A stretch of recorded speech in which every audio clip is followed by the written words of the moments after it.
fucking tone it down. I'm like, oh shit, I thought they were going to edit it. Welcome to Allegedly with Ashley Ford. Today, I am sitting down with a firefighter, one that I know. I am not very knowledgeable on things related to fire. So when I get a case that requires me to have some knowledge about that, I like to reach out to people who are. Ryan Brotherton is one who has worked with me quite a bit on cases over the last couple of years, mostly because he can tolerate me. I will why and how and what if someone to absolute death. And he typically allows me to do it. He'll go down this like dark, twisty rabbit hole with me and allow me to ask all of the questions necessary in order for me to be able to understand what I'm talking about. He does it so well that I think that it's best that you meet an actual firefighter. In this area, we have a lot of firefighters who wear their shirts and they ride in the parades and they wave to us and they have the big shiny trucks. And that is who you believe is showing up when you call 911. However, on October 5th of this year, 2 people died in a fire in Wakeman, Ohio, and I don't believe that they should have. I believe that those people should have survived that fire, not only based on my conversations with the public and people who were witnesses that day, but based on conversations with firefighters. Brian was probably the first firefighter I called to talk about this just because I knew he wouldn't hold back if something had been done incorrectly or if something could be improved. I think that allowing people to wrap their head around what a firefighter is outside of these fire shows that you see on TV where everyone is a hero and they're all willing to run into the building to risk their lives and drag people out and everything goes perfectly according to plan. I think that that has really caused a misconception about what firefighters actually are. I think that you're a good representation of what a firefighter is. Thank you. So I would like you to tell me what it means to you. Well, like we had talked before, I'm going on my 17th year in total as a firefighter. I started out in Southern California. After I graduated from high school, I moved out there, went to EMT school, paramedic school, worked for a private ambulance company for a little bit, got hired with the San Bernardino County Fire Department. Always wanted to come back to Ohio. Obviously, I was the kid that thought like, oh, Ohio, let me go to California. It's so awesome out there. And it wasn't, not at all. So I kept flying back and forth, taking tests, trying to get back here because I knew it's what I wanted to do. It's where I wanted to be. My family was back here. I ended up getting hired full-time with the city of Sandusky. Worked there for 6 years. And now I'm at where I'm at now, one of the largest departments in the country, biggest one in the state. And I've had a really good, fortunate career. I've been surrounded by a lot of good mentors and people that taught me what you should do, and set the example of what it means to be a firefighter. And I've said this before, that question is a hard one because it's hard to find words to say what it means to be a firefighter. You know, the cliche answers that you'll hear from people and you'll hear in interviews. Yeah, I want to be a public servant. I want to help. You know, I want to do this. And that's great. And that's meaningful. But there's so much more to what it means to actually be a firefighter. And once you start getting into it, you start to see it and like you start to realize it. And you see your mentors doing things. You're like, wow, like I didn't know that. Like, you know, any of the stuff that we talk about today, it's nothing that I came up with on my own. It's things that were taught to me by good leaders and good mentors and being surrounded by good firefighters, you know, in every place that I've worked. And to me, part of what it means to be a firefighter is being the example of how it should be done.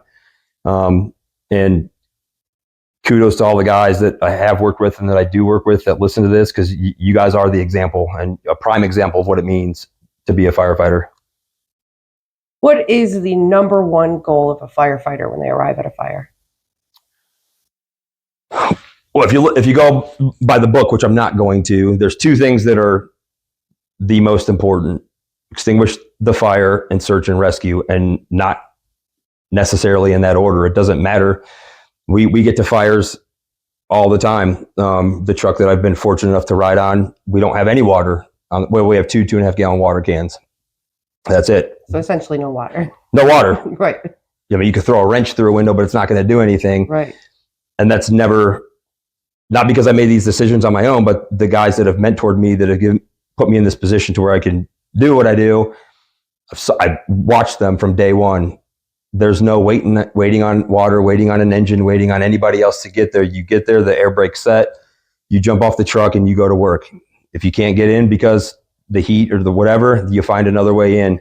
The number one priority, in my opinion, is protecting the public. You know, you have, from a tactics standpoint, if you think about it, we have the greatest responsibility in the world. Like,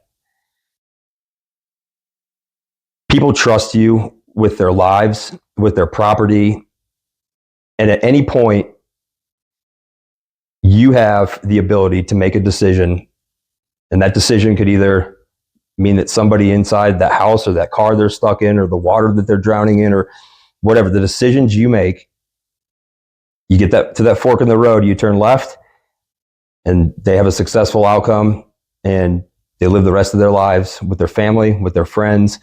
You might get a little banged up in the process. You might even die in the process, and they live. Good on you, because that's what you're supposed to do. You go down the other route and you make a selfish decision and you think about yourself over them. Shame on you, because you literally have the most powerful thing in the world, somebody's life, in your hand. And you could cost them that because of a decision that you make. Your rescue specifically. So that typically means that you go into the fire not necessarily with water. You go in with the goal of locating people and bringing them out, correct? I watched one of your helmet videos and we discussed it, and because my thing is that I'm scared of fire. I'll play with pyro a little bit, but as far as fire, it unnerves me to the point that I don't react at all. So I think that I would freeze up. But I watched you go through this fire, and you get in and you're walking around, and there's smoke. There's smoke all around you. You can't see anything. I don't even know how you could see anything. And all of a sudden, hell opens up above you. Like, there's just flames above you. And you're so calm, and you're just like, oh no, it's right here. It's like, it's above us. It's fine. The fire is, just getting ready to rain down on us. And I'm in a panic, because I would have turned around and been like, nope, nope, nope. Follow that hose right out, all the way out the door. How do you get to that point where you can walk into a fire and there is smoke all around you and you're calm like that? Good training, good leadership, and good mentors, to be honest with you. I mean, I wasn't like that always. I mean, I remember the first fire I ever had.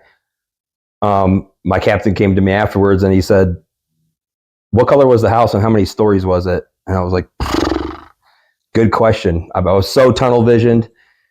I didn't pay attention to any of that. And that's the important stuff. How many floors are we going into? How many, so over time, again, with talking with good mentors and doing a lot of training, and being in fires with these guys, like we've gone into fires before and they're pointing things out as we go. Like, hey, in that case specifically, we had a couple fires like that in big buildings that are full of smoke. And one of the first things that they would say was, we're nowhere near the fire. I'm like, how do you know that? And they said, it's not warm enough. I'm like, the smoke wasn't warm. Yeah. I'm like, well, that makes sense. Like, but I didn't think about it before, I'm like, why didn't I think about that? But you don't know what you don't know. So after, several of those and them pointing these things out to me, we got to that point in that fire. And I'm like, something's not right. Like, I knew because of the building, it was a fast food restaurant. It was, it was built on a slab one, because we can see from the outside, that's part of your size up. Does it have a basement? Does it not have a basement? What's it built on? That makes a huge difference in some of the things that you do or where you go in from. Or so we got to that point and I'm like, something, it's got to be above us. And I looked up and I just poked my roof hook up and I saw it and I'm like, there it is. And part of the training with that too is tactics while you're inside of a building like that. Those drop ceilings, those are fireman killers. You start pulling all that down, next thing you know, everybody's tangled up in it. Best thing to do, slide a couple to the side, make sure you have what you think you have, and then just tell somebody open up the hose line and blow the tiles off, but leave the grid grading or whatever you want to call it, the chicken wire and all the leave all that up there. And again, that's not something that I just decided on my own one day that we should do that. It's a good leadership. It's good training. It's good leadership. It's good mentors. It's, even when you're at home and you got free time, read about stuff, look stuff up, watch YouTube videos, look up training, go to training, things like that. So let's talk about training. So there are different levels of firefighter certification. I was not aware of that. I don't think a lot of people are aware of that there are different levels, but we call them all the same thing. Firefighters are firefighters. So whether you have the 36-hour volunteer firefighter course or your 240-hour course, we call you a firefighter either way. This 36-hour volunteer course, it appears to me that it is supposed to be maybe a starting point for someone who doesn't know, like me, who doesn't know how they'll react when they get to a fire. Maybe they have the drive to be a firefighter and they go and they show up and they decide, hey, this isn't for me. I can't go into these fires, or this scares me. That seems like a nice opportunity, a 36-hour course, and you go in and you see if it's for you, and then you should be building on that course, correct? 100%, yep. You shouldn't just stay at that 36 hours and that's all the knowledge that you have. No, and if, you can even back up a step below that and start with the Fire Explorers program. The high school kids get involved and, it's a great experience, like you said, to get your feet wet, figure out, what you want to do, if this is a career path you want to go into or whatever. And even given, I think situations like what happened give that level of training such a bad name, because it's hard. There's so many good volunteers out there like that absolutely could go toe to toe with a full-time fire department, with part-time guys, because they've taken the time to get the additional training or to train the right way. Like if you're in our firehouse, we have three now fog machines like you'd have for Halloween that fog, smoke everything up.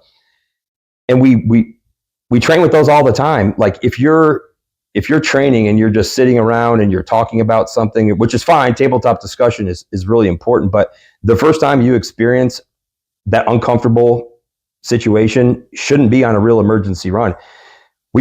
We'll go out and train. There've been a stretch of time we haven't gone to any fires. We're like, hey, let's go work on, X, Y, and Z or whatever we're going to do. And everybody from our lieutenants, battalion chiefs, down to the newest firefighters out there, full gear, SCBA, and we'll turn the smoke machines on and we'll work on search and rescue. We'll work on, because you can't see, obviously, in most scenarios you can't see. So if you make yourself uncomfortable in the training environment, then you're going to be a hell of a lot more comfortable when the time comes. And a lot of that comes from leadership and personal, responsibility and accountability. Like, you could be put in this situation at any point. Why not set up a training, where you can't see or you can't feel or you make a lot of noise? Sometimes we'll crank the radio up with the smoke machine going just so we can't hear each other talking, because in real life you have saws going, there's water going, there's, things are crackling. 100%. So the good departments, like, a lot of them that I know that just have that 36-hour level of training, they're working on that kind of stuff. They're going over scenarios. They'll pull up to a vacant house that they're training on and say, that hydrant's out of service. You got a dead hydrant. What are you going to do? Or you ran out of water. What are you going to do? Or, this part of the house doesn't look tenable. What are you going to do? Where are you going to stretch your line to? Those situations shouldn't happen for the first time on an emergency run. You should have trained on those. You can literally come up with any scenario in your head and talk about it and do it and perform it. And not everybody's gone to we haven't, guys that I work with that are some of the gnarliest firefighters I've ever met in my entire life, haven't been to every type of scenario or situation, but we've talked about them. When I'm assigned to the engine, but I ride the rescue pretty much every day. And when I first got on the truck, I remember one conversation they were having was about an overturned cement mixer on a car. And I was like, you do. Like, right. Oh, I don't know, but I don't want to be that guy that when we show up, you look at me and say, hey, let's go. And I'm like, go where? Do what? Like, so I remember I went home and I started with just Googling cement mixers, how the drum's attached, how much it weighs, how they're attached, how much, is an empty load, how much is a full load.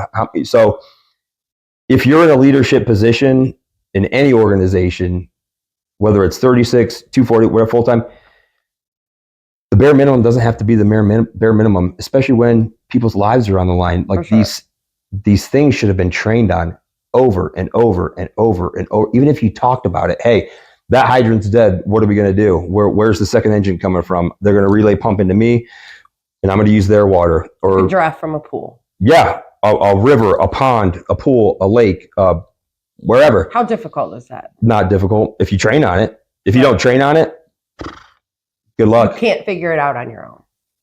Not under that type of pressure. No, if you haven't trained on it. I mean, if you can, good on you. I know if I didn't train on it, no, I wouldn't. But I wouldn't put myself in that situation where if I knew I wasn't up to par, or, where I should be with something, I would make sure that I go to somebody and say, hey, I got a question. What do we do in this situation? Or, what do we do in that situation? And if they don't have an answer, the good people in this line of work, they'll say, you know what? I don't know. I haven't thought about that, but let's make some phone calls and figure it out. And then we'll get everybody together and say, hey, so-and-so brought this up.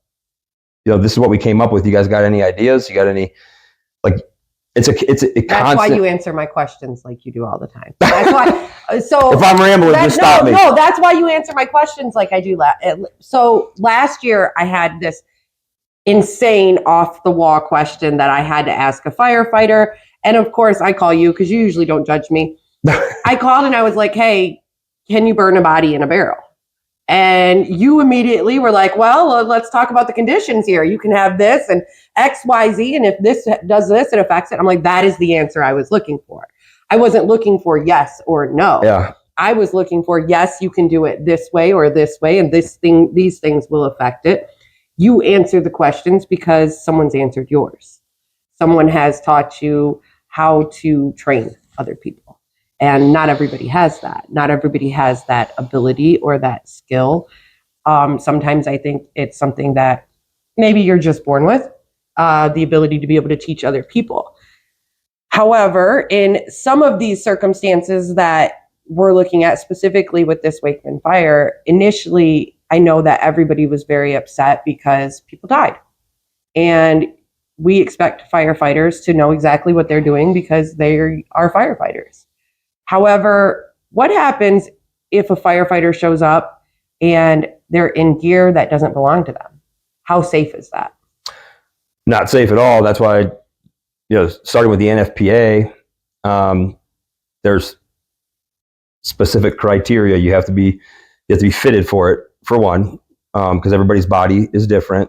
If it's too big, you could get burned. If it's too small, you could get burned. If the cuffs aren't sealed, you can get into cancer exposures and, all the other chemical exposures if your, gear doesn't fit right. But mostly burn injuries would probably be your biggest issue. So it's not safe. You want to protect the people that are protecting the public. So if you put your people in a successful position and they have the right gear and they have the right training, then you'd hope for a successful outcome on any situation. I mean, they're not all successful. I mean, things happen, but you put them in the best chance for success. I mean, if you're wearing, gear's expired after 10 years, helmets, boots, bunker gear, that stuff has an expiration date on it for a reason. That breaks down. The bunker gear that we wear has 3 layers to it.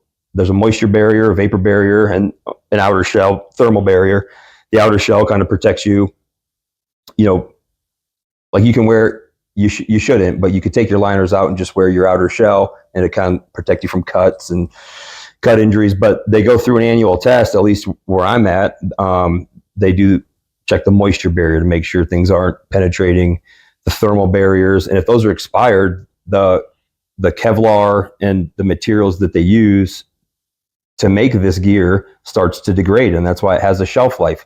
So if that starts to degrade, that might be the difference in you honestly, getting somebody out or not getting somebody out, because the thermal barrier, if that's broken down, I mean, depending on the gear manufacturer, the tests that those go through, they should be able to withstand anywhere from 1,000 to 1,600 degrees. When they do the face piece tests, they bake it in an oven for 5 minutes at 500 degrees and then expose it to 1,800 degrees for 10 seconds. That's to protect you so that you can go in and you can face heat and you can face direct flame impingement to do your job. But if those barriers are broken down, I don't know anybody that's going to be able to withstand that. I mean, if you don't have the protection that you need because you don't have the right gear, it's expired or whatever, shame on leadership for allowing that to happen. Because who checks it in your department? Well, we check our own. Like if you see you got holes in your gear, or whatever, and then we'll send it down. We have a cleaning cycle where it gets sent down and it gets checked. But if one of our officers sees us and our gear looks tattered or tore up, he'll have a conversation with you. Like, come on, clean it. Like you leave all the stuff all over it. After you can't clean it all the time, especially when you're going back to back runs. But we have a backup set of gear. Everybody has 2 sets of gear, so you can bag it and tag it, get your new set of gear out and wear that until the other stuff gets cleaned. So we have an accountability system, and every place should start. So you're not just borrowing other gear. Oh God, no. You're not just walking in and grabbing stuff and throwing it on and walking out the door. There's a system. No, yeah. And if we need gear replaced, like say, we have a couple fires and you don't have an extra set of gear, then you're effectively out of service until the gear truck comes out, and they'll fit you with, hey, what size are these pants? What size is this jacket? And they'll give you the same exact size that you had before. But no, you're not just going to grab somebody else's stuff and wear it. I mean, you could, but it's foolish. Right. It shouldn't be allowed. It shouldn't be allowed for them to be able to do it, or there should be more systems in place to make sure they can't. Both. I mean, is it illegal to do? Is it something that's in violation of like a procedure? I guess it would depend on your department's like standard operating procedures or guidelines. As far as legalities, I'm sure if you got killed and you were wearing, then we have an issue. Every line of duty death, they publish a NIOSH report. And one of the things that's almost guaranteed to be in every single line of duty death report is communications, which is why radio communications are so important. Gear failure, I'd have to look that one up, to be honest with you, to get back to you. But I know you might have issues with workers' comp coverage, for your beneficiaries, things like that. Because if you knowingly were doing something that's not the industry standard and you shouldn't, and to be honest with you, it shouldn't, depending on how big or how little you are, it shouldn't get that far. Like it doesn't. It's just gear, right? Well, yeah, you can put out a memo or a policy that says, hey, do not wear this gear, or this is going to happen, and if you do it, then you're done. We don't want you to die. No, that should come from the leaders. Like, zero tolerance. I do not want to see you in anybody's gear but your own or your backup set, or So these are easy things to put into place. Yeah, you can do it from home. You talked about the radio communications. That was actually an issue for Wakeman Fire. They initially claimed that they did not know that there was anyone in the fire when they arrived. I played the 911 call for you and for everyone else. And it was pretty clear in that 911 call that kid, he identified exactly precisely where his mother and sister were in that house. Pulling up to the house, you can see pretty clearly that, the situation he's described, the ghost, the window. Have you ever rolled up on a fire scene as mutual aid and not been able to communicate with the other firefighters? No, I don't know why there'd be any reason not to be able to communicate. So we run mutual aid with some other surrounding departments, and we have all their radio frequencies programmed into our radio. And if when you get dispatched, they'll give you an assigned radio channel, and everybody takes their portable walkie, the onboard radio, switches it to that radio channel. And I'll tell you why it's so important. If you're showing up blind to a scene, you're starting with nothing. I can't tell you how many times we've showed up to a scene, and because of what we heard on the radio, we had already changed the plan of what we thought we were going to do. Like you hear, hey, we're on scene, we got a 2-story single family dwelling, fire, whatever, pick a spot, second floor, okay, we're like, all right, we got a 2-story single family. We kind of got a mental picture of what that looks like. Occupant says her kid's trapped on the 2nd floor. We're like, oh shit, okay, now you bump it up a notch. So we know we got a 2-story single family dwelling. Say the chief got there first. There's not an engine there. So now we know there's no water being put on the fire. The chief's the first one there. He comes back with a 360. Hey, we got 360 shows. We do have a basement, and it appears to have started in the basement. So now we're like, shit. Now we got a basement fire that ran up the walls. It's in the 2nd floor. These are all things that you're putting together. So now you know you got to get somebody to the basement. You got to get somebody to the 2nd floor. So when you show up, all that stuff's already figured out. And that's typical for you to hear that over the radio. Oh, yeah. And so there's no reason why you should have to go radio silent to go get your turnout gear and then be radio silent all the way to arrival.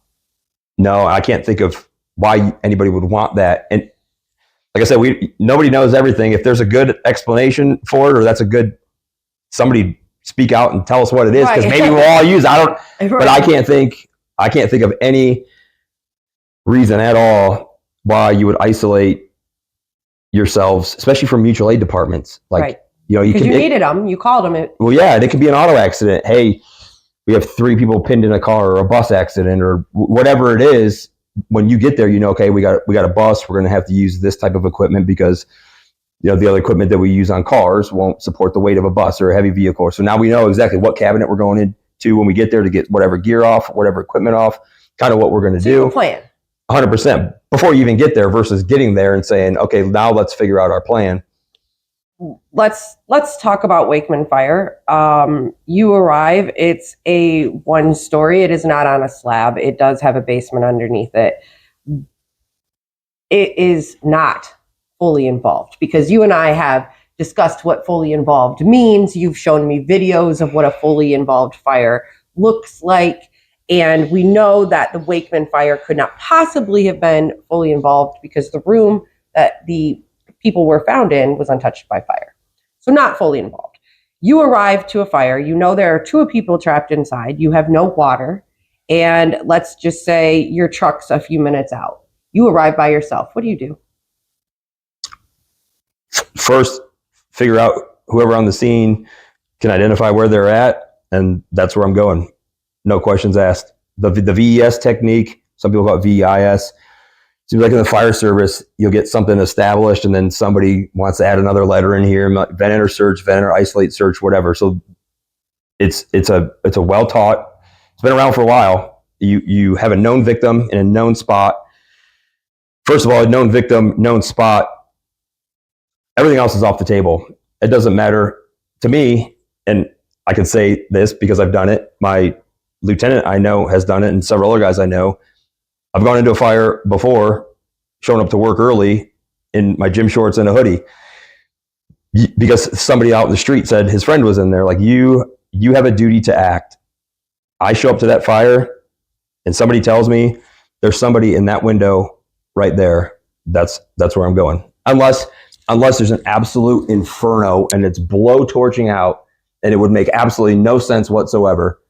You know for sure there's no chance of survival in there, and you know you don't have a shot, even with your gear on, of even getting in there. You can hear her screaming. Oh, no questions asked. 100% of the time, I'm going up to that. If I don't need a ladder, I don't need any of that stuff. I'm going to throw my tool up against the window. If the window's not taken out already, I'm going to take the window out.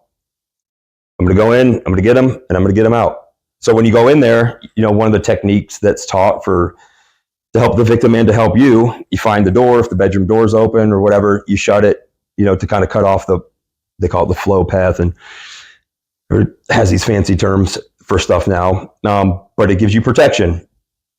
But if I know if there's a lady screaming in a window, there's no question, bar none, water, no water, hell or high water, that's where we're going. And I can confidently say that because I've done it. And the guys I work with have done it. I've seen it. I've done it in terrible conditions. And it's not because we just showed up one day and said, oh, I'm a badass, I'm going to do that, because we've trained on it and trained on it and trained on it and trained on it and trained on it. And we train not till we get it right, till we can't get it wrong. Like, it's almost like muscle memory. So I would have no issue whatsoever going right through that window. Can't get access to the window and you can't get through the front door. What do you do? Go to the next window, or the next window, or I'm going to take a chainsaw and I'm going to split the windows and I'm going to make my own window or my own door, which 3 nights ago now at work, we did twice. You had to cut through a wall. Yeah, right through the siding. House is fully involved, end to end, fire through the roof, fire out of every window on the first floor, which we still made our way around back. We're able to get a primary search of the basement to make sure everybody was out. But we still had to get in and check the first floor and put the fire out. So we took a chainsaw and just started making our own doors in this house so we could get in and we could sweep and you can find a way. If there's a victim in there, you should find a way. You have to. You don't have a choice. You don't have a choice. Our gear, when you talked about what it means to be a firefighter, this scenario comes to mind with something that I witnessed with my own eyes from 2 of my mentors where I work now. It was literally when you're in fire school and you're in training and they throw these scenarios at you sometimes, you're like, all right, when's the airplane crash into the house? You're like, really? Like, is this? But it happens. And this situation happened. We pulled up to a report of a fire in the middle of the night. It was probably negative 14 degrees. Hydrant was frozen out front. Second hydrant they went to was a dead hydrant. The police officers that were there had already pulled a lady out of the basement window. She knocked out the block windows with a hammer she had in her basement and told them, my husband is in that house. We're around back. I forced the back door to try to get in the back door. 0% chance. We didn't have water yet. Hydrants were frozen. The manifold it was so cold, the manifold on the engine cracked, dumped all of our tank water on the ground. So they're trying to relay from the second, and 2 of the guys assigned to the rescue, they were at the front door, and this lady's screaming that her husband's in the house, and they literally looked at each other, and they walked right in the front door. Dead hose line next to them. They walked right, they could see where it was a small Cape Cod house. They could see the hallway. They walked right in there, made the hallway, got into the bedroom, slammed the door shut. Me and another guy went around front, stood up on my tool on the window. They found the guy, brought him over to the window. He hoed him up. We got him out on the cot. To the hospital they went. But literally the worst case, no hydrants, cold, manifold cracked, dumped all the tank water. And these guys, who I highly respect and look up to, literally just looked at each other. Didn't even have to say anything to each other. And they, to me, it was like looking at one of my superheroes growing up. I'm like, Jesus Christ, so now when I think about things on fires, it's because, and the reason they were confident enough to do that is because they trained on it. They knew their gear was good. They knew they could make that hallway in 3-4 seconds. Because they'd done it before. Yeah, and they had trained about it. They had talked about it. It was one of those worst case scenarios like I talked about in the training academy.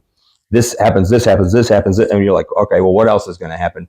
Well, guess what? When you train like that, when you have that happen, you're like, all right, well, we're on to plan D now. Right. We'll go all the way to Z if we have to, but we're going to figure it out. And they got them out.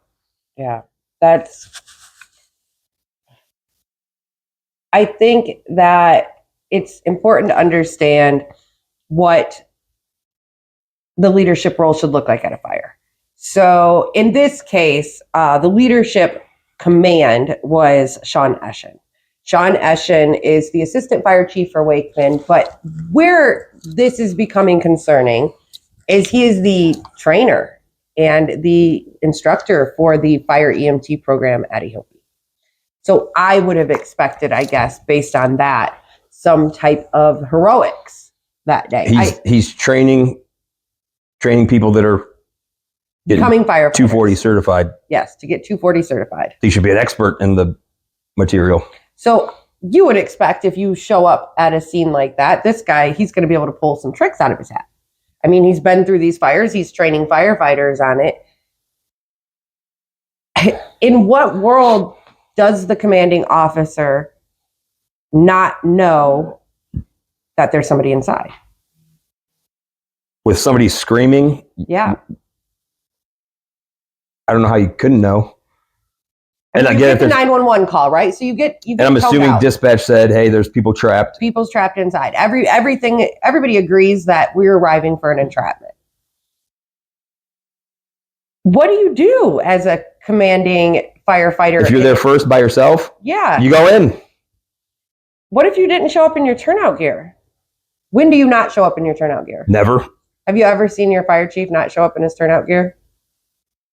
No. I mean, our battalion chiefs, again, I guess it depends on where you work. Like we're piling on each, like there's a 0% chance there's not going to be companies there probably Right. before the chief because they're in the same firehouse as an apparatus. But still, to this day, I see our chiefs going in, taking a peek around, checking on guys, making sure everything's okay, helping hump hose. If you're manpower limited, every single person counts. Like if you showed up and you didn't have it on, you better get it on quick.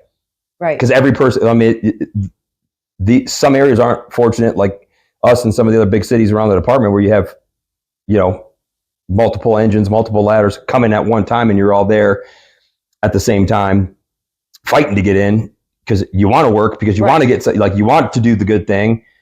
But if you're in an area that doesn't have that, if you have the title firefighter, you better show up ready to work. Right. 100% of the time. And that goes back to being a leader. You set the example that you want people to follow. If you're a leader, I mean, what are you going to do? Get there and wait? Like, how long does it take to get it on, your turnout gear? Well, our mandatory in the training academy is 60 seconds, 90 seconds to have SCBA and face piece on. So 60 seconds, helmet, bunker coat, hood, bunker coat, bunker pants, and then 90 seconds to don your 90 seconds total. So 30 on to the 60 to don your SCBA and be breathing air. That's a little bit more difficult to get on, right? Yeah, but if you train on it, it's not. I mean, we still train. We train on it all the time. We have competitions. Hey, let's do quick dress drill. You do competitions to get your gear on? Oh yeah, and we do competitions for little stuff like, yeah, loser has to do the dishes, or loser's got to. But it helps everybody train, and it's not just us. Like, it's the senior guys, it's the middle of the road, the least senior, the officers. Our battalion chief comes over in full SCBA and trains, carries people upstairs. I mean, at the end of the day, you don't necessarily get to pick who goes in that fire with you. No, like I said, if you have the title fire, we have a duty to act in the state of Ohio, even if you're off duty, which is why BWC offers the exact language is paid or volunteer. You're entitled to workers' comp benefits if you're injured performing the tasks normally expected of you during your course of work. So if you stop to help in an accident and you get clipped by a car, it says paid or volunteer. Right. But and you know how hard it is to get stuff passed through the state house, like, for sure. And when we have that, like, that wasn't just so it's that important, because the expectation is if you're certified in something and you see an emergency scene, you have a duty to act, especially when you're on duty and showing up in a division vehicle, right, with a taxpayer vehicle with taxpayer gear and like, that's a life. You don't get a choice. You have no choice when it comes to that scenario. None. You either get in or you go to the hospital with the person because you tried so goddamn hard to get in. You're burnt. Your gear's trashed. You don't have a choice. You shouldn't have a choice. If somebody makes that choice, shame on them. Because as a firefighter, you know that it's them that gets chosen. Yeah, especially if you're teaching firefighters. Right.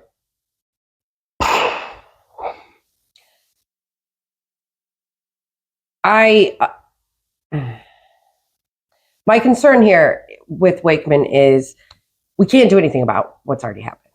We cannot bring these people back, which is why I think it's so important that we do everything that we possibly can to make sure that we never are in a situation like this again. Because for whatever reason, firefighters that day did not act. And it is not something that is up for debate, because if firefighters acted, those people would not have been pulled in salvage. Their bodies would not have been located while they were putting out small fires. And I saw I don't mean to cut you off, but I saw the picture that room. There's no reason they should have died. We discussed that the woman who died in this fire, her dad was a firefighter for over 40 years.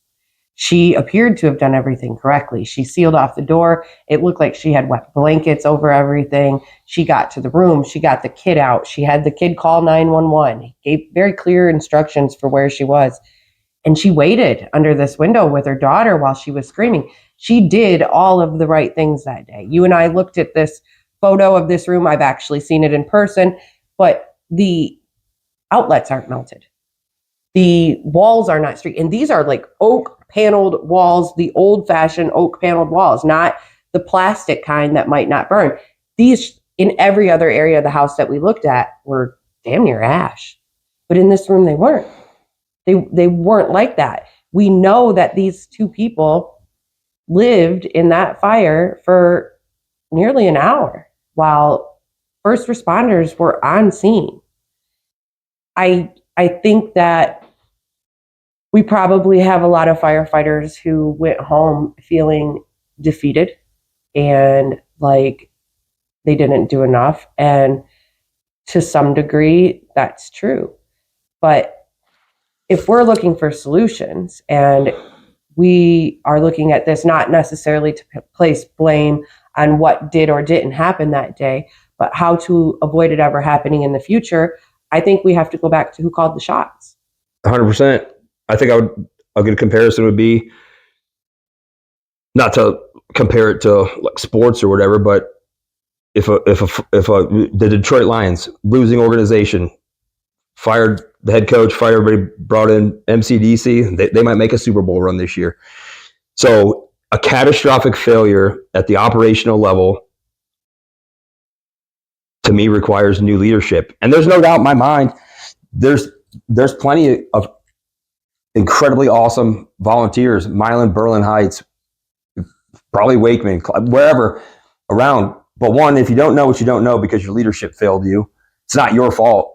No. You didn't know. You didn't know what. I mean, if you're fresh out of the 36-hour class and you showed up there, I wouldn't have known. I'm not gonna act like I would have known what to do. I wouldn't have. There's runs we go on. Still, I'm like, hey, looking at the senior guy, like, hey, but what are we gonna do? Right. And then we dig into it afterwards. But if leadership has put an organization in that position where this happened, it's a failure of the leadership. And who knows? The next fire chief or assistant chief might come from Wakeman. Speak out and say something about what happened, because it's not what happened isn't right.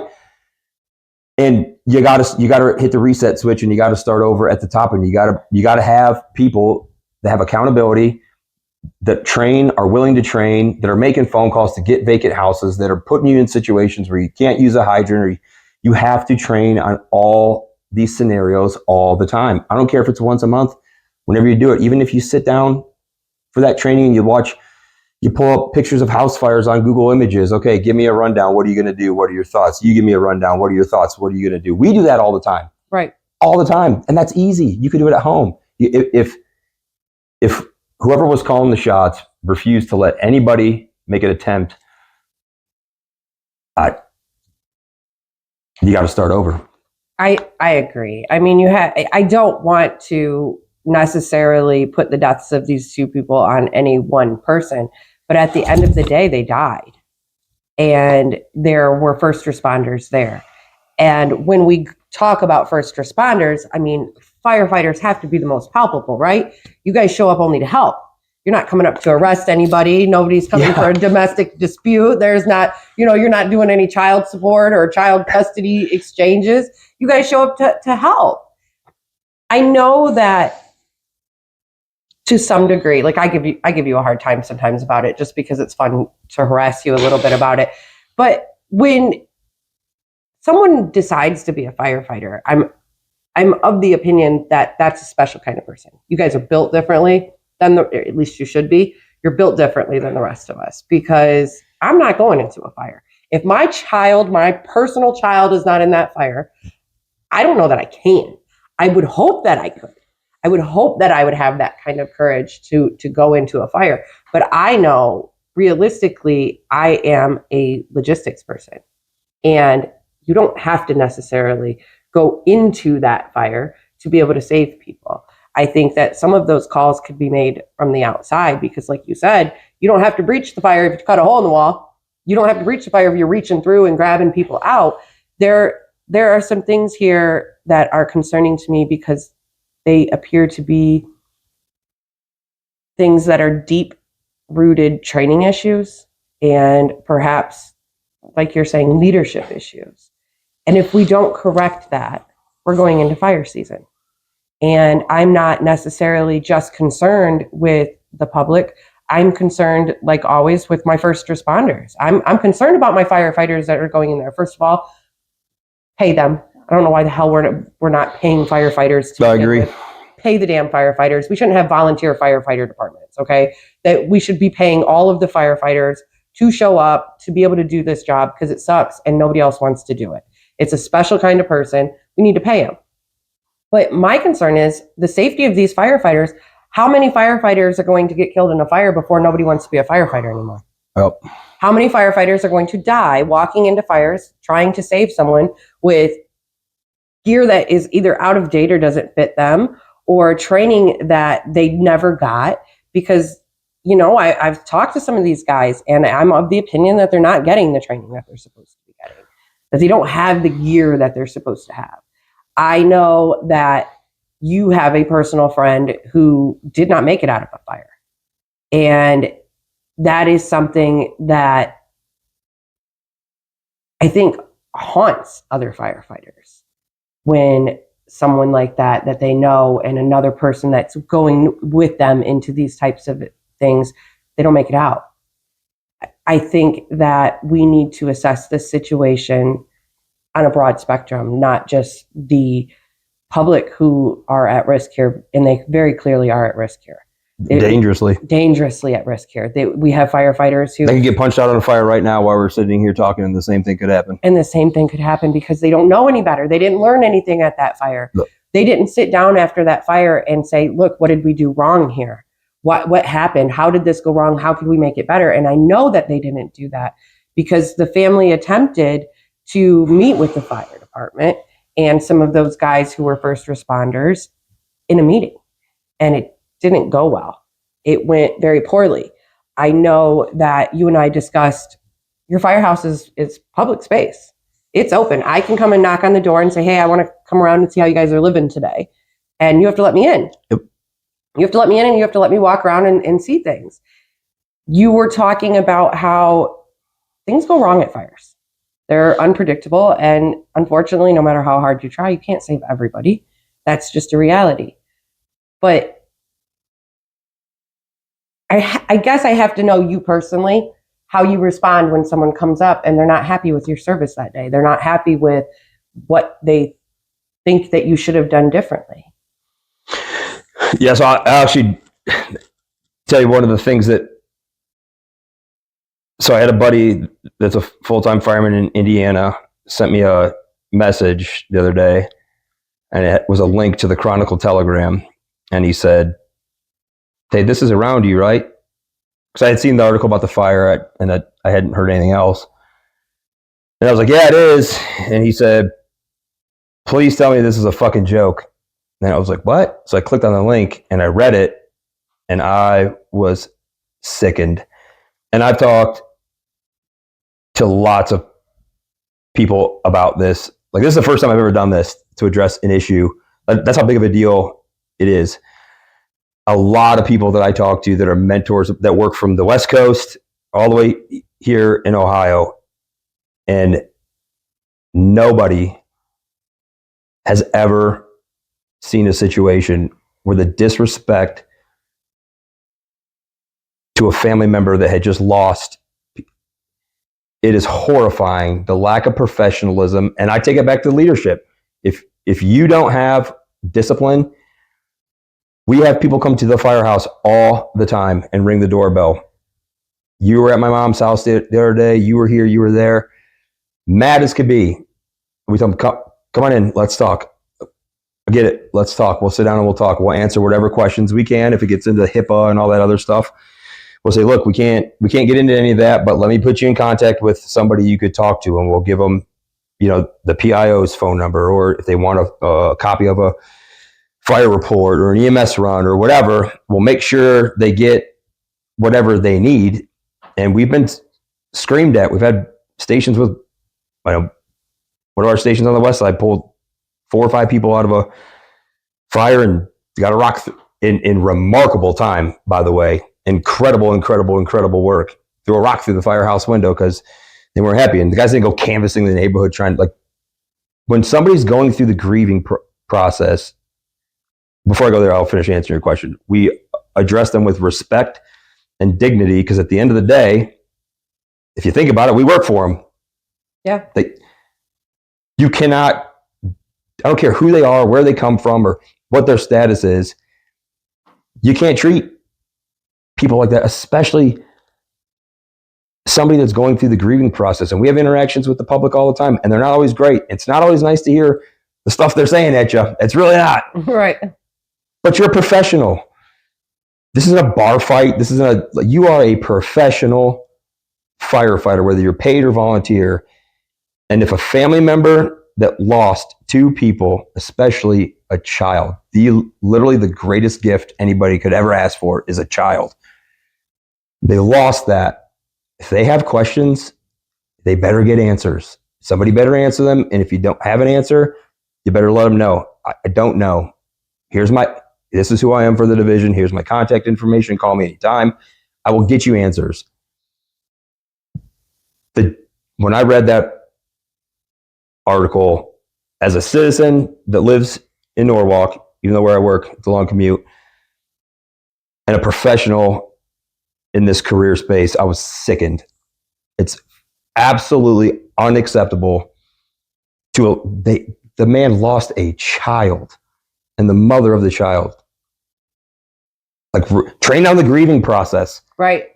It's a good opportunity to train if you have to. But to allow that to happen, and even to shut it down and then go silent and not, like, how about, hey, let's reset, let's calm down. If I was the leader of that department and somebody on my side lashed out like that, they would have been gone.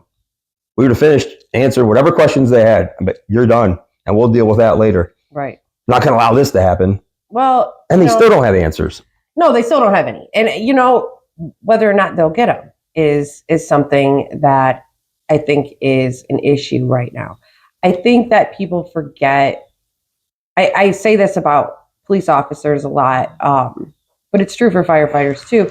You're catching these people on their worst days, worst day of their life. Yep. Like, you're catching people when they can't handle anymore. They don't know what to do. Their life is falling apart. All they do is they need help. And you're who they call to give them help. I think that there's a responsibility when you have agreed to wear that little badge, on your shirt. And I think that there should be some honor that comes behind it. Yeah, I'm respectful of firefighters because I'm scared of fire. I'm not going into a fire. If I have a fire, I'm calling a firefighter because I'm terrified. But if I know that the firefighter that's going to show up is going to be rude and disrespectful to me, and he doesn't really know what the hell he's doing, and his gear doesn't fit him right, and he might not go in the window, disband the fire department. Defund the entire fire department. Because what is the point? You have Norwalk, you have Townsend, you have Camden, you have those departments that showed up and they did what they were supposed to do. If you have a department like Wakeman and they are not performing, they're a volunteer fire department. I say just get rid of them and send their volunteers to other places. They're volunteers. It's not like they're losing 40-hour-a-week jobs here and, their insurance. These are volunteer guys. I believe that the firefighters who work at this department need to stand up and they need to say, look, this isn't right. What happened that day, it's not right.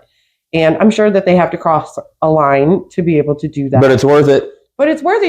You have to do the right thing. And especially, like I said, there's probably really, really good firefighters that actually care.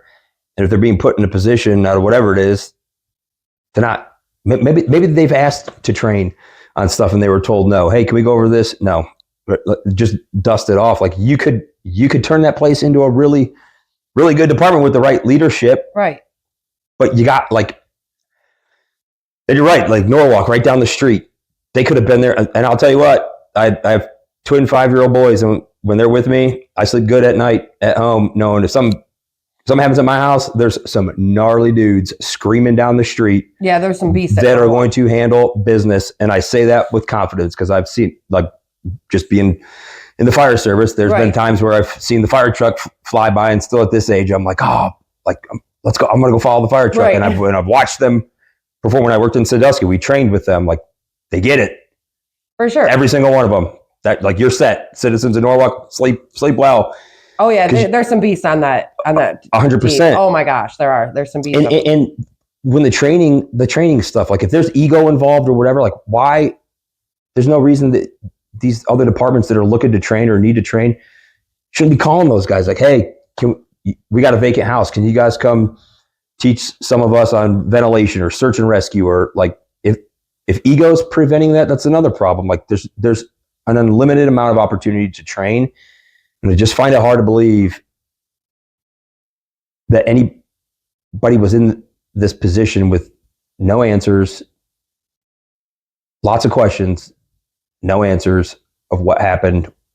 Because how are you going to rebuild if you don't know what went wrong? Right. And there were a lot of guys on scene that day. I don't think that it was a lack of manpower. I counted at least 20 people on scene just out of Wakeman. So they had a nice turnout. They even got there quick. Yeah. I mean, their response that's remarkable time. Their response time for any department was great, but for better than ours on some fire department, that was stellar. I expected that to be a little bit more of a contributing factor into what happened here, but it doesn't appear that anything happened here that couldn't have been avoided. I think that the radios and communication would have ensured that everyone on scene knew that there were people trapped, because the hero of this entire story is 7-year-old boy. Yeah. Is Brady. Yeah. He's 7 years old. He's the hero. He jumps out this window. These are windows that are hard to open. They're like the old windows. You got to tab them out. He climbs up on a toilet, jumps out. He goes around. He gives all of the details. He does it more calm than most adults would have. Yeah. Like, there are points where he gets... I'd like to shake his hand. Yeah, like, there are points where he gets panicked, but this kid is a beast, man. He calls out these details. He goes and tells his mom she's going to be okay, that, the firemen are arriving. But I don't think that we had firemen arrive at the Wakeman fire. I think that we had people who really want to be firemen arrive at that fire. And I think that, unfortunately, there was a disconnect between people who wanted to be firemen and people who were trained to be firemen. Because I don't think that these people were trained. If they were trained, I don't think that the things that happened would have happened, because water, even though we didn't need the water to be able to get into that room, there was a pool out back. It could have been drafted. There are ladders that can go through this window. You guys have gear on that allows you to walk into flames. Like, I've watched you do it. It gives me anxiety every time I see one of those videos. You walk into flames, and the whole time I'm like, oh my gosh, no, don't do it. Like, it's bad. But my daughter, she went through the fire program, and that was something. I sat down with her. I was like, I would rather you not do this. Like, I have a lot of respect for the fact that you want to be a firefighter, but I would rather you not, because me accepting that she's going to be a firefighter is me accepting that her life is going to matter less than every single person that calls her. Yep. And as a mom, that's hard. You know what I mean? As a mom, to look at this child that I created and that I spent all of this time and effort raising, and for her to say, hey, I'm going to go into fires to save people and I might die, that's terrifying.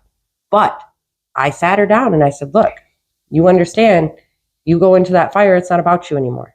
You answer that call for help, it's not about you anymore. You arrive there and you are at the mercy of whatever those people need you to do. And it might be your life that you have to sacrifice.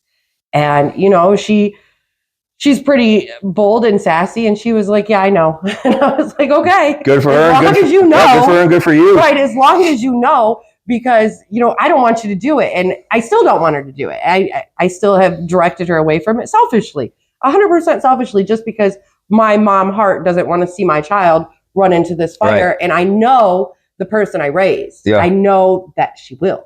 I know that when she hears the call, she goes, and she won't question it, because that's just who she is. That is and that's awesome. And that's what we need. That's a firefighter. Yeah. Everybody talks to me and they're like, oh, firefighters are a little cocky. Yeah, they are.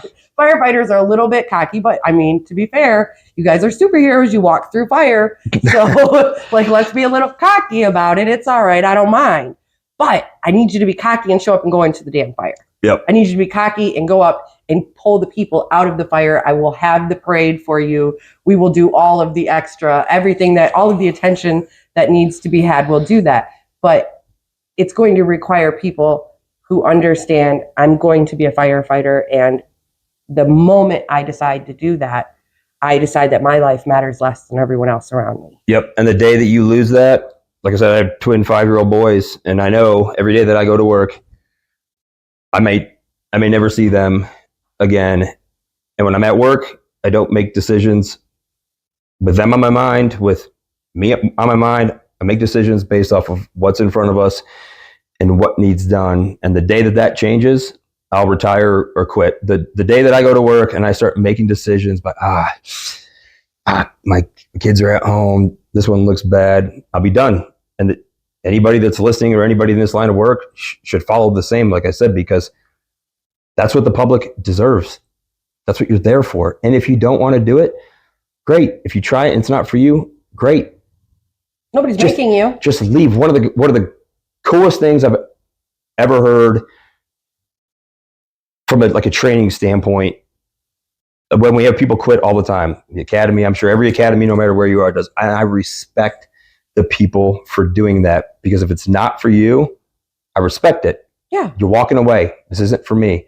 A guy that I work with used to work in North Carolina, and they had a line of duty death. A friend of his who was on the fire wrote him this letter that he reads when he teaches to the recruit classes during Saving Our Own Week, which is a week based on saving firefighters. One of yours goes down, and every scenario is based on a line of duty death. And he reads this letter, and his buddy had talked to him one time and said, I show the funeral procession in their academy class, and every class somebody gets up and walks out. And that, to me, that's awesome, because that's somebody that knows, I can't do this. Yes.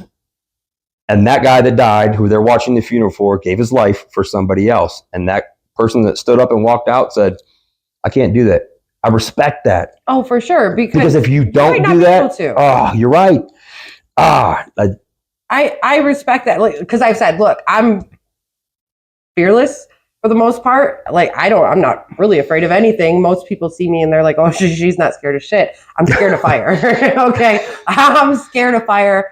I did this. I played with some pyro for work, and I had to do this fireworks display actually right up here. And the whole time I'm terrified.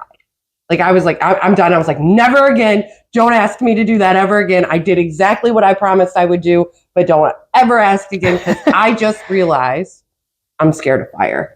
I didn't know I was scared of fire until all of a sudden it's raining down around me. Yeah. There's things raining down, and I'm like, I have really long hair and stuff. Maybe this was a bad move for me.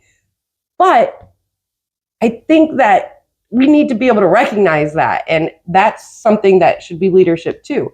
If you have someone who's a training officer or a training commander, and they come in and they say, hey, look, we've observed you, and these are the things that you either need to correct and figure out, or you can't be here. Yep. You can't be here. Not because we don't respect your sacrifice. We respect the fact that you came here and you tried this, but unfortunately, this isn't a job.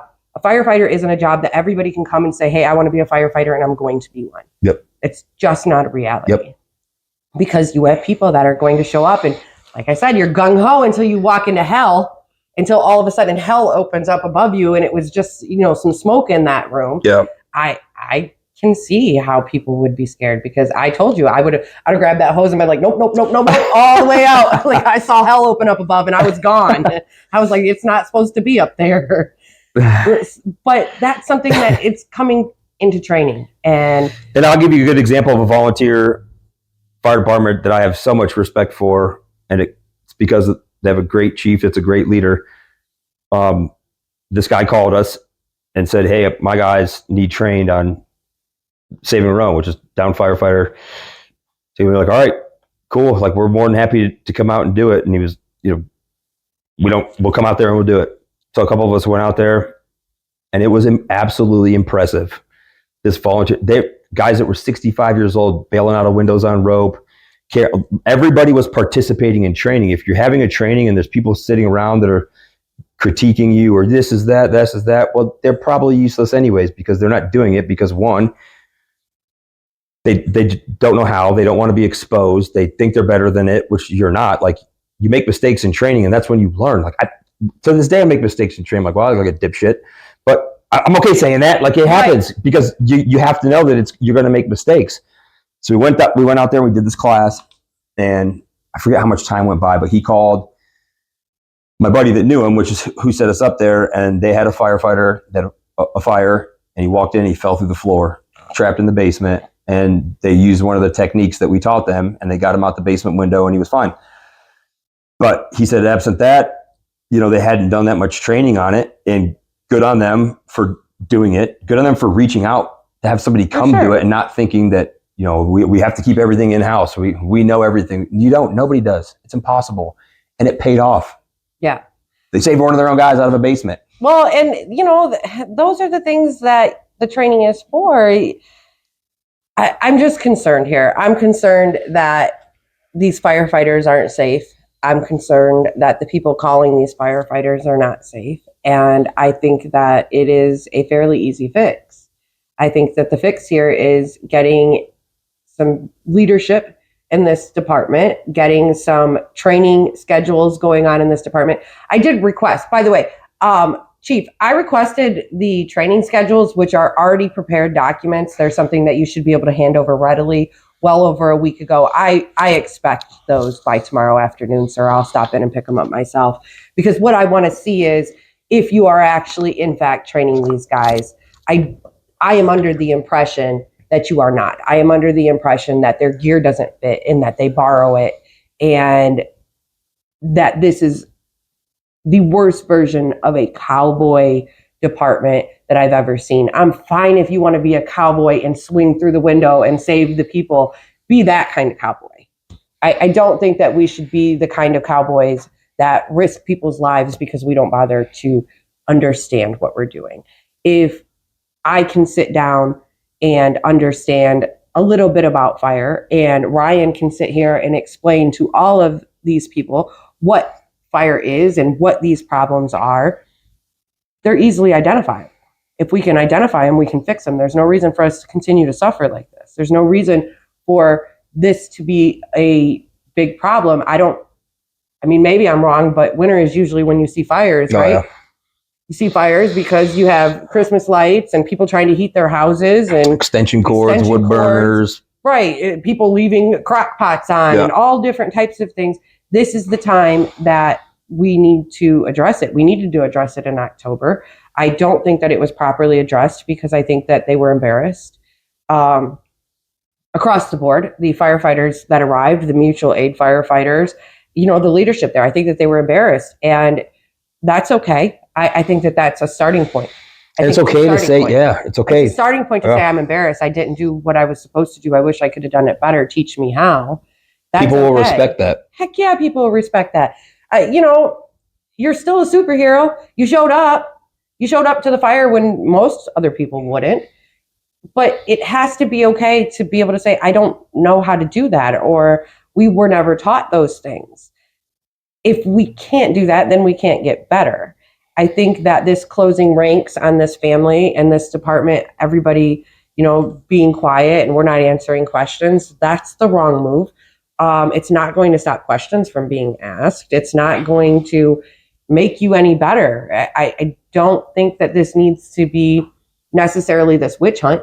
Nobody wants to have a witch hunt for firefighters. Okay, we love the firefighters. Palpable guys across the board. It wouldn't happen if you just answer questions. Yeah, just answer questions, man. These guys, none of those firefighters signed up to be a firefighter, to go to that house and wait for that lady to die. That didn't happen. There is not a single soul that signed up to do that. Yep. Nobody wants to do that. This affected these guys. Yeah. I can't even imagine Right. This affected these guys. You have to understand it was a firefighter who pulled these bodies out of this house. Oh, yeah. And it wasn't the one that was in charge. I think if anybody had to pull the bodies out of the house, really? I think it should have been the people in charge. Yeah. because now the fire is out and there is no risk. But I think if you made the call that cost some people their life, then you're somebody that's a subordinate to you should not be the one that has to go home with that image, because I have some of the images from that fire and they'll never leave me. I can't fathom being a firefighter who showed up wanting to save people and wanting to do something great and weren't allowed to. And then you have to drag the consequences of that in the form of a child's body out of the house. There's no leading by example in that. Like you protect your members and say, guys, go stand over there. We'll get this taken care of. And that's because it was your call, man. The buck stops there. It was your call not to go in. You should be the one that has to go in and take those people out. And even if it wasn't, as a leader, I would still do the same thing. I would say, hey, I'm here. You guys go over there for a second. Let's get like, you don't need to.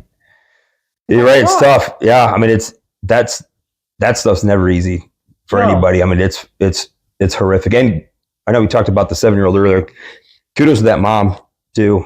I mean, you want to talk about your dedication as a parent. She's a goddamn hero too. I mean, you protected your child.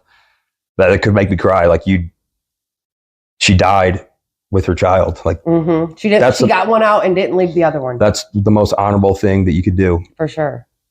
I mean, can you imagine being in that fire and hearing people's voices that you recognized outside? Because this is a department that her dad worked for 40 years. So she hears these guys outside. She recognized some of those voices. And she was alive for an hour. She didn't die from fire. She didn't die because she burned in that fire. She died from smoke inhalation. Her daughter died from smoke inhalation. But in the meantime, they waited. That has to be something that weighs on some of these firefighters. And I don't ever want to seem like I'm saying everybody did a bad job and everybody should be fired, because that's just not a solution to it. From my understanding of it, right, once some of them found out there was people in there, they went to work. They did. Camden and Townsend. Good on them. Notified by the EMTs. The EMTs had left and then returned. And that's another communication issue. They were notified and they're like, no, there's somebody inside. They left and came back, and that's when they found out. The EMTs had left to go for another run, and then they came back and they explained to them that there was somebody inside. They immediately breached. They immediately went in. Good for them. The things that they were, and that shows that there's good. Right. That's what I'm saying. They good on them. They showed up and wanted to save those guys. Should be proud of themselves. Absolutely. Good for them. They should be proud of themselves. Yes. They wanted to save those people. Nobody wanted anybody to die that day. This is not something that had they known, they would have done that. They would have done it right away. A time ago. Yeah. Yes. That room wasn't even on fire. So they would have had no problem breaching that room or entering that room. All of the guys that I spoke with said the same thing. We didn't know. Well, good on them for as soon as they found out. Going in. You held up your end. Good. Yeah, they went in and they took care of it. But I think that, these are some easy fixes, man. Communication. Why are your radios why can't we communicate with each other? What trade secrets does Wakeman Fire Department have that they can't let other firefighters know about because they have to hide their communications? That doesn't make sense to me. Yeah, I mean, even from a statewide standpoint, like FEMA has everybody broke down into regions in case of mass casualty incidents or mutual aid, and they're broken down by region. They got the Marks radio systems in play. To isolate, I can't figure out. I would like to know. Can I get an answer on that? If any of the firefighters know, or dispatch, EMA, if any of you know why these radios do not work in Wakeman Fire Department with other radios, I'd love to know the answer for that. It's weird. It's super strange. It concerns. I know what can happen in this line of work, and I live right down the road. They could be coming to my house. They could be the mutual aid. And listen, if you're Clarksfield and you think that you're getting mutual aid from Wakeman, think again. There's this article when I was researching, because you were talking to me about mutual aid, and I was like, how does mutual aid work? Who calls them? Who pays for them? I pulled this article, and it's Chief Wilson talking about, something bad is going to happen, and we're going to be really sorry when it does, and it's going to be terrible, but we're not responding to Clarksfield anymore. Clarksfield is like this tiny little area outside of Wakeman. Sir, Yes, you are. Yes, you are responding. There's a mutual aid agreement in the state of Ohio. I think that you are perhaps confused on some of these laws, and I can understand why. They're a little sketchy sometimes, but you can't strong arm a township into saying, hey, we're not going to respond because your levy failed. You're a firefighter. When you get the call, you show up. That's the gig. If you don't want to do it, I respect the shit out of that. Don't do it. It's terrifying. But if you're a firefighter and you get a call, you show up. I can't see a chief being like, hey, we might not respond to this, if we don't get this levy. And it's an actual article. You can look it up. I'll post the article. Chief Wilson genuinely said those things about showing up to fire. I think that maybe it's just time to get some new people in new Wakeman. leadership. Some new leadership in Wakeman. Some of these guys, to be fair, I don't think can put on all of the equipment anymore. I understand when my daughter put it on, it's quite heavy. It's heavy. Especially when it gets wet. Yeah, especially when it gets wet. You're carrying tools or carrying saws or carrying ladders. Stuff like that. Carrying people. It's quite heavy. Maybe we get some firefighters who not only want to put on the gear, but actually can put on the gear. Because some of these firefighters, and God bless them, are at retirement age, in my opinion. You can only be a firefighter for so long. There's got to be a shelf life on that, right? Yeah, I know for us, we have annual physicals, and there's pretty strict guidelines. If you make it or not. Oh, yeah. I mean, the medical exam, the physical exam, not like the physical fitness test to get hired, but we have to take annual medical exams. See if you're capable still. And I don't know. I'll have to look it up to see if there's anything in the volunteer about medicals and physicals and requirements. I'm not sure. This volunteer thing really bugs me. Because they're not volunteers. They get paid. Excuse me. They get paid to show up. They get to wear the same uniform. And we call them firefighters. We have to differentiate. If we're going to get 36-hour, 160-hour, and 240-hour firefighters, I want to know who shows up to my house. Yeah. Okay, so I want one of you guys in yellow and one of you guys in blue and one of you guys in red. So that if I get all the yellow guys, let's just say all the yellow guys are the 36 hours, not to knock you guys, everybody's got to start somewhere, but you get these 36-hour guys, I might make a different decision. There's a lot of departments that do that. If you have less than 3 years on the job, you have orange stickers, yellow stickers, blue stickers, red stickers. That way when you're on the scene, you look around and whatever task needs done, you're like, not him, right? Yeah, get over here. And if I have and it's smart. You're keeping them, yes. You know what to do. If you have 36-hour firefighters and all of a sudden you look out and all you see is yellow because that's 36-hour firefighters, you might have to make different calls. You might have to make different assessments because from what I understand, they can't even go into a fire. I could be wrong about that. If I am, somebody let me know. Fire marshal might let me know. From what I understand, yeah, they can't go into the fire. I'd have to look into that. I'd have to look that one up. But if that is true, again, back to leadership, you better guarantee you have level 1 and level 2 people there. If you know you're ineffective from the get-go, because I mean, you should have within 3 years, you're going to be this level trained within. By the sounds of it, there's somebody there that's an instructor that teaches, that's certified, that can. I mean, they should have a training program. I mean, he can sign off on it, right? He could sign off on the training. Yeah, for continuing education, yeah. I don't know if it has to be. Well, yeah, I think. What's the word I'm looking for? Like to be certified, they probably have to have a test.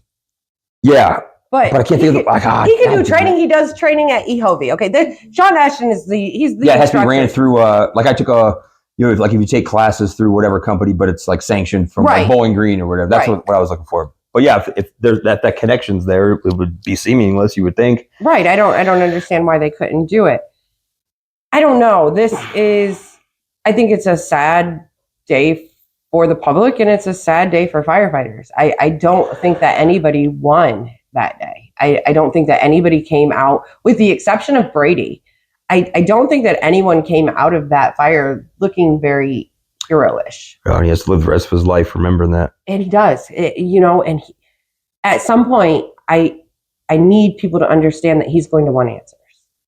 And he's 7 right now. And maybe the father showed up the night of the meeting to get answers for his son, and he left there with none. I'm sure he did, because he's going to have to answer those questions. Well, yeah, he's going to have to answer those questions. Imagine going home and having that kid walk up to you and say, "What'd you find out?" Right, and nothing. It's just nothing. Or later, that 911 tape. I really struggled with whether or not I wanted to play that 911 tape, because once you put something on the internet, it's there forever.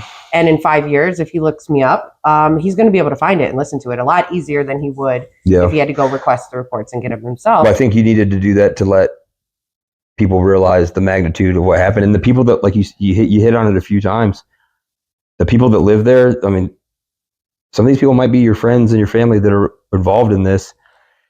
You got to put that aside. Like, you live there. This could be you. It could be your house next. Yes. And at this point, I think listen, if I lived in Wakeman, I'm just going to be honest. I'm not calling 911. I'm calling the nearest country boy I know to come and with his garden hose and a paint ladder to do this, because at least he'll go in the damn fire, and he's not going to listen to someone who's not giving direction, because that day, from all accounts, it was a shit show. Every neighbor says the same thing. There was a lot of firefighters there, but they're all just standing around. I don't blame that on the firefighters. I blame that on the person who was in charge of the firefighters. The training records that you brought up would be interesting, because if there's people there that are asking to do training and wanting, and it's not happening, one, good on you for wanting to train and asking to train. Shame on anybody that stopped it. And, I had good mentors throughout my entire career. Any of those guys that are listening, reach out to me. If you got a question on something, or you want to go over something, or you want to talk about something, I'll talk to you. And if I don't have an answer for you, I'll call somebody that will get you an answer. Because that's he answers all of my, really, really ridiculous questions. He answers every single one, and he does it until I understand. And that is, I think, what is key here, because I've had the misfortune of having to deal with Sean Ashton. And when I do, he's always unkind, a little bit arrogant, and he doesn't really, I don't know if he doesn't answer the questions because he doesn't know the answer, because sometimes when people don't know the answer and you ask them a question, it makes them so uncomfortable that they come off negatively. But I think it's more that he thinks that you're not entitled to an answer. And that's a problem. You answer the questions. You will answer them 50 ways for me if I need you to. And even for this podcast, we didn't have a topic. We didn't have a list. We didn't have anything that we were going to specifically discuss, because he told me, you can ask me anything about fire and I'll be able to answer it. And it's true. He has done these things. He's gone into these scenarios. He's asked the questions. And when it comes time to answer them, he feels comfortable answering them. So, Wakeman, this is, I think, an opportunity for you to be able to stand up and be the firefighters that you want to be. You're not going to do it standing behind Sean Ashton. I know that. You will never become the firefighter that you want to be standing behind him. It's a bad decision. I think that we need to make some changes, and they're fairly easy changes to make. The changes that we need to make, they have 2 names. One is Chief Wilson, and the other one is Assistant Chief Eschen. They need to go. That's, at the end of the day, that is who is responsible for what happened that day. That is who is responsible for making those calls. It is not the firefighters that showed up and that were subordinate to them, because they were doing what they were told. Don't know what you don't know. Unfortunately, they weren't told anything. So they just stood around, and they have to live with the fact that they stood around outside of this woman's window while she died. And I don't think that's fair. I don't think it's something that anybody who arrived there that day should be proud of, regardless of whether it was their fault or not. I don't think anybody should be proud of that day.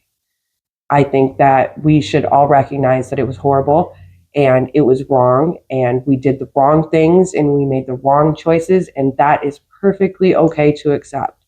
To say I did something wrong is okay. Say I didn't know how to do that is okay. We cannot go back and bring these people back. We can't go back and have a better fire chief there. However, for the next fire, we can. Yep. He can go. He doesn't have to stay there. He said it earlier when he said, that people come in and they yell at him or they express how they were not satisfied with your services, but they're the boss. And I think that people need to remember that the public is the boss. We forget a lot that the public's the boss, and as amazing as firefighters and police officers and EMTs are, you work for the people. Yep. And that's why I just want to reiterate the fact so they know what the expectation is. You deserve people that are willing to lose their life to save you and your family. That's it. That's the expectation. And if you can't do it, then do something else.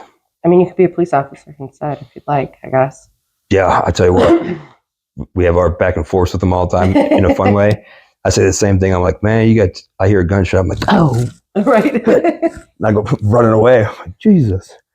But you're built differently. Everybody is. Yeah. You need all kinds of people to make the world go round. I tell them all the time. Anytime I see, a cocky, arrogant firefighter, I'm like, yeah, you might not like him in the grocery store, but when your shit's on fire, yep, and that's who shows up, you want the cowboy. Yep. Okay, you want that guy that just knows he can go into that fire and save everything, and are willing to do it. And then they're willing to do it. They don't even think twice. Yep. I want to make a point really quickly before we're done here. I wasn't aware that part of a firefighter's job is to save your belongings. They actually have the processes and what do you call them? Salvage blankets? Salvage covers. Salvage covers that as soon as they have saved the people, who is most important, they go around and try to save your stuff. I don't know if you guys realize it. I didn't realize that. I didn't realize that firefighters are aware that not all of us have fire insurance and not all of us have renter's insurance. And after they make sure that you're safe in that house, they go around and shove all your stuff into the middle of the room and cover it in an attempt to save your belongings as well. I've never heard that before. My kid went through the program. I didn't know that. Nobody ever told me. And it's important. I think that that's incredible. Yeah. That you're not just going in there and saving people. You're recognizing that those people could lose everything. Medications they might not be able to get refilled. Pictures of family furniture you can't replace. But that's preservation of life and property is everything to people, especially in a time of an emergency. So if you can save a little bit, even if it's a little bit for them, and make that much of a difference in the outcome for them, then that's what we should do. I really appreciate you doing this. Thanks for having me. I appreciate you doing it. No, I know it's not. Had to come to this. Yeah, I mean, it was just so. I feel like my duty to act, and other firefighters, again, if you know that something went wrong or something's not going, speak out, because as a concerned citizen, as a firefighter, our duty to act isn't just seeing some emergency and running out there and helping. If you know something's wrong and it could potentially cost somebody their life, you have a duty to prevent that. And that's, as soon as I saw that, I'm like, I consider that part of my duty to act. Like I had to come and sit down and talk with you. Like you feel bad for, the whole situation. Just, especially if it's preventable stuff, it just makes no sense. Yeah. It's, Ryan is a very good resource. If you can find him, he's on Facebook, usually on mine. I'll put some links to him. Yeah. If you are a firefighter and you've reached out to me, and some of you have, I know a lot of the firefighters have reached out and they're like, what do I do in this situation? Or how can you help? When you do that, the person that I call is him. So if you would like to save a step and you would like to reach out to him directly, he's willing to help you. And that's pretty incredible to have someone who's willing for no other reason other than he loves and respects what he does. He wants to help you. And there are some firefighters in Wakeman who I believe do need that help. I know that you do because some of you have reached out to me. But going forward, I understand that we don't have to accept everything that we're given. We don't have to just accept what happened that day. We can't change it. but we can make sure that it never happens again. Because if I never have to go into another house like that, if I never have to look at spots on the floor where people died with first responders outside, it'll be too soon. I never want to have to go through that again. And I never want firefighters to have to experience that unnecessarily. You guys risk your lives. You go in understanding that you could die. I don't think that you should have to worry about things like gear and things not being fitted properly and communications and radios and training. I think that that is above your pay grade, and we should hold those people accountable. I continuously am calling for the absolute resignation of Sean Eschen. He is employed at EHOVI vocational school in Huron Avery. If you reach out to them, you can discuss with them how you feel about what happened and what you think should happen. Keep in mind that you are absolutely in charge. I think that maybe we are going to look at some state rep contact information and see what we can do going forward there, because there are some things that maybe need to be laws or need to be things put in place to protect firefighters and protect the public, and they seem fairly simple to be able to put them into place. So the public deserves it. Yeah, they deserve it. I mean, there's no reason for this. Absolutely, if we can sit down and you and I can discuss this and we can talk about this in a reasonable way, because I hold your feet to the fire when I think that you're wrong. I do it with everybody. Consistently. I do. When I think that you're wrong, I will. So, this isn't something that we have to ever see happen again. We can absolutely change the course of how these things are handled in the future. So I appreciate it. If you guys need any information, or if you can answer some of those questions, because there's a few questions in there that I really like the answers to. If you could answer them, send them my way, or even Brian's way. He'll even understand them better than I will. Have a good night. Thank you, guys.